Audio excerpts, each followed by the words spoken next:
Hi guys, it's Angie with Fun Endeavors Tie-Dye Lab. Today I'm going to make a double side fan fold shirt and I'm going to use hot water irrigation on this one. As usual, the shirt was washed and dried, soaked in a soda ash solution for 20 to 30 minutes. I wrung it out of my Panda spin dryer so it's just barely damp. I also have the shirt turned inside out.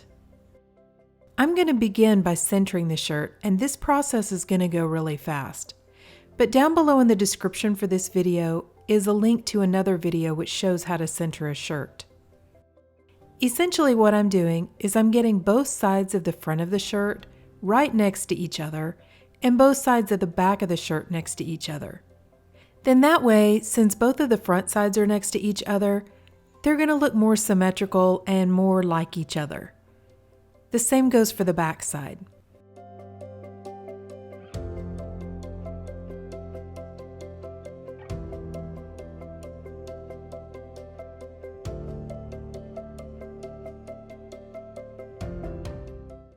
I want to put the fan fold in the center of the area between the armpit of the shirt and the hem of the shirt. So I'm going to fold the hem of the shirt up to the armpit of the shirt and make a mark right in the middle.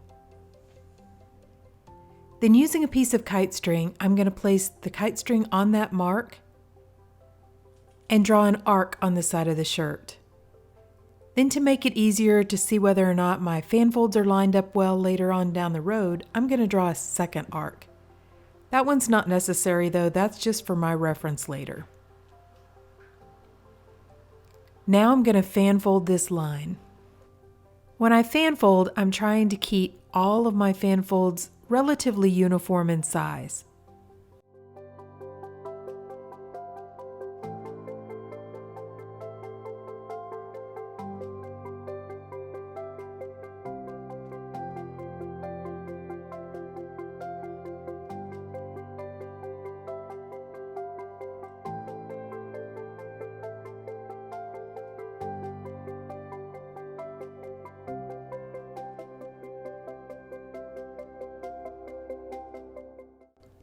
Now that I have this line fan folded, I'm going to use some kite string to hold all of these folds in place.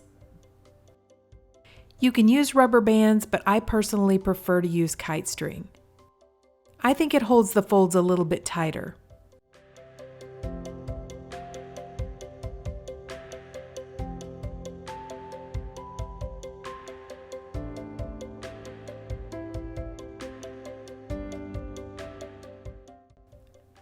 The other line I drew on the shirt was kind of just a reference line to make sure my fan folds were lined up down in this area. So I'm going to straighten the fan folds and continue tying the shirt with kite string.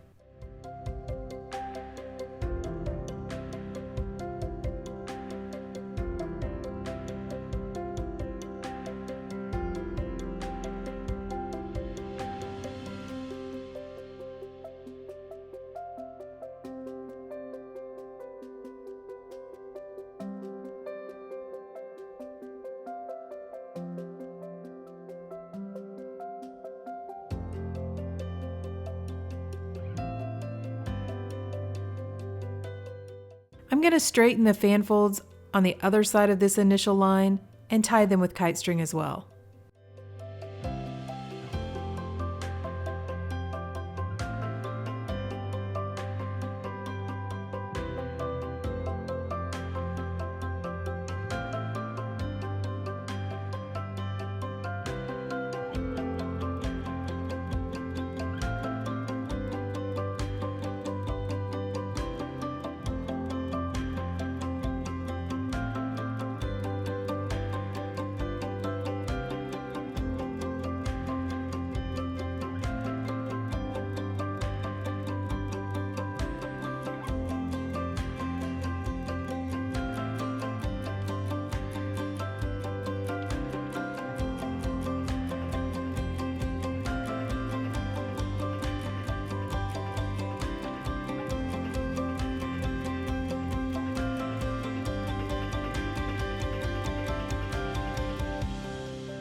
Now I'm going to set the shirt aside and allow it to dry out completely before I start applying the dye.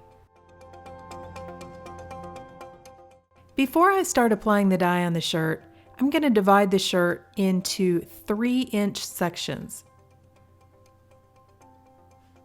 Some of them aren't exactly 3 inches. The 2 initial lines that I drew aren't quite 3 inches, but they're close enough. I'm going to put an old towel underneath this shirt. That way, whenever I do the hot water irrigation process, the towel will hopefully try to pull some of the dye through the shirt to the back side. So for this shirt, I decided to apply the dye a little bit differently. In every other section, I'm going to apply several different shades of blue dye, and then in the other sections, I'm going to apply several different shades of purple dye. I'm starting in a blue section, and I'm going to place royal blue from Custom Colors in a diagonal line. Then on either side of the royal blue line, I'm going to add ice blue from Pro Chemical and Dye.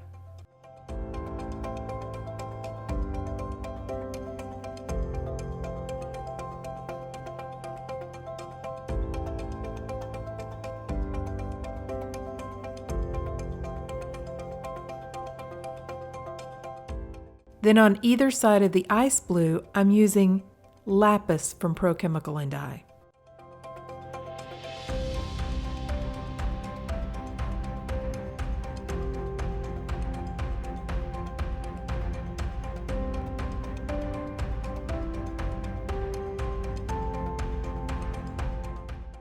Now I'm applying Midnight Blue from Grateful Dyes,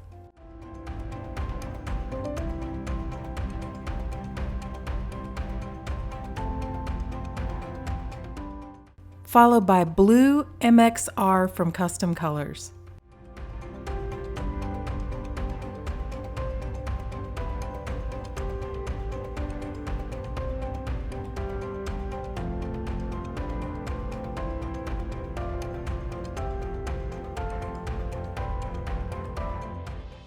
And then I don't have any space left at the top of the shirt, but right at the very bottom of the shirt, I'm going to add another line of the royal blue from Custom Colors. I'm skipping the sections on either side of this blue section. That's where I'm going to place the purple dye. But in the other two sections, I'm going to repeat the pattern as closely as I can. I don't have quite as much space on those sections, so I won't get as many of the dye colors in those areas. This shirt is going to have quite a few dye colors on it, so if you kind of lose track of which colors I'm using, I've placed them down below in the description for the video, along with links for the dye suppliers.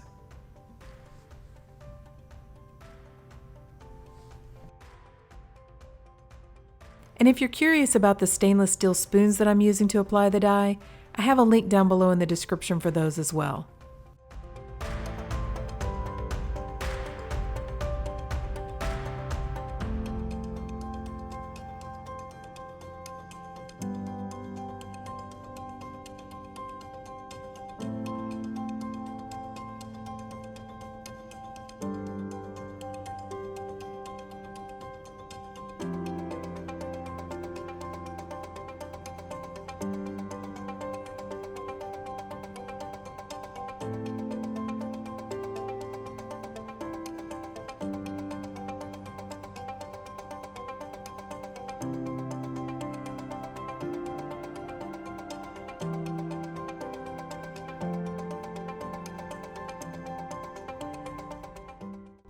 Okay, so now let's do the purple sections.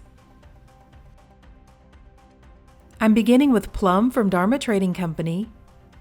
This time I'm going to slant the line the other direction.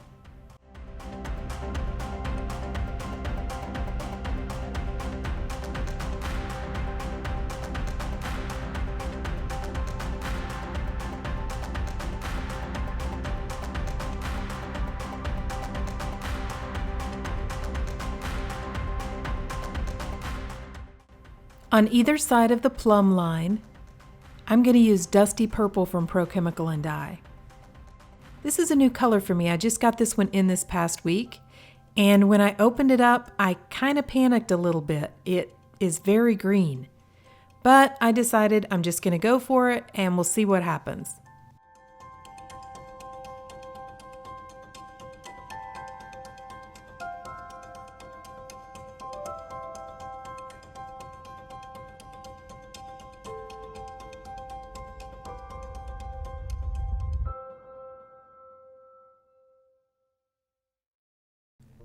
On either side of the dusty purple, I'm using ultraviolet from Pro Chemical and Dye.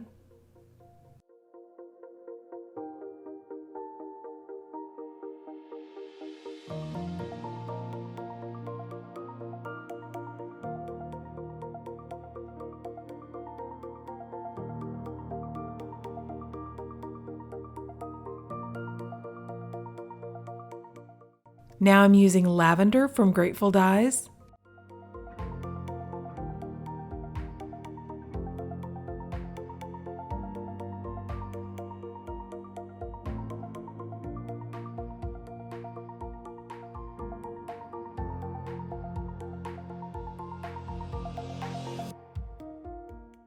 Now I'm going to add a little bit more plum from Dharma Trading Company.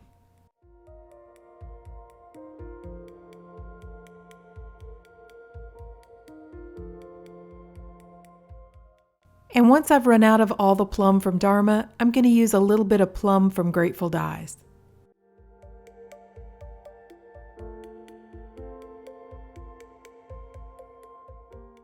In the last few areas on the shirt, I'm going to add a little bit more of the dusty purple from Pro Chemical and Dye. Then over the top of the shirt, I'm going to put a generous sprinkle of soda ash. I went ahead and soaked the shirt in soda ash, but when I start putting the water through the shirt, I want to make sure I have plenty still left in the shirt to react with the dye. I don't want to wash it all out. I'm going to do the hot water irrigation process outside, and where I live it's pretty windy most of the time. So I'm going to use some of the really hot water down inside of a small spray bottle and lightly mist the top of the shirt. That will help the dye and the soda ash from blowing around when I take it outside. After posting my first hot water irrigation video, I had a viewer suggest that I purchase a sous vide wand to heat up the water with. So I did that and it works really well. I set the temperature to 160 degrees, and when it came up to temperature, I poured the water into my sprayer. By the time I started spraying the water onto my shirt though, it had cooled off a little bit, so it was probably somewhere between 140 and 150 degrees.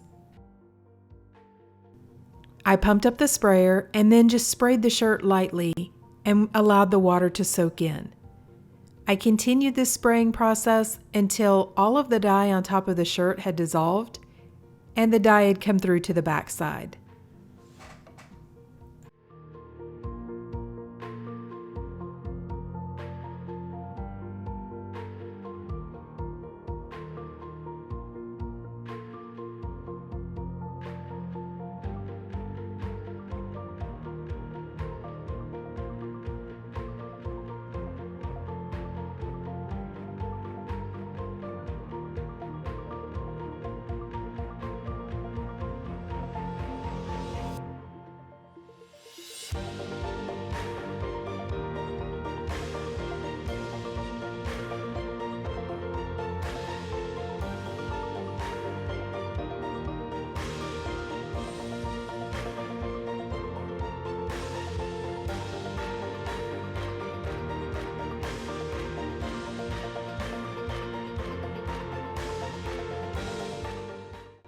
You can see that the dyes come through really well to the back side of the shirt. So I'm going to leave the shirt alone, and I probably left it for maybe about an hour, and then I came back and started to rinse it in my utility sink. I began rinsing in cold water to rinse out the soda ash that was in the shirt, then gradually warmed the water up to hot to rinse out any of the dye that didn't react with the shirt. Because I still had quite a bit of dye that kept coming out of the shirt, I filled my sink up with some hot water, added a little bit of Blue Dawn dish detergent to the water, and just allowed the shirt to soak.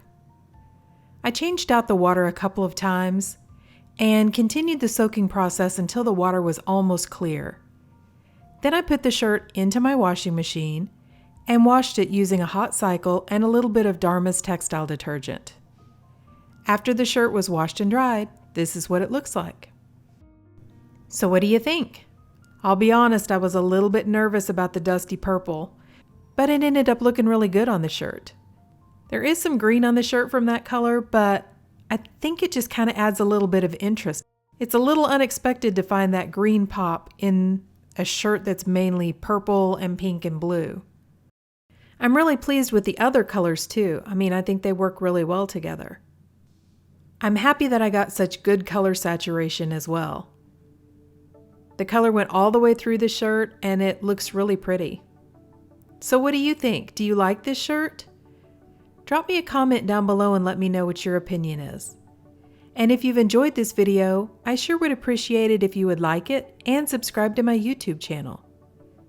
Thank you all for watching, and I hope you have a great day.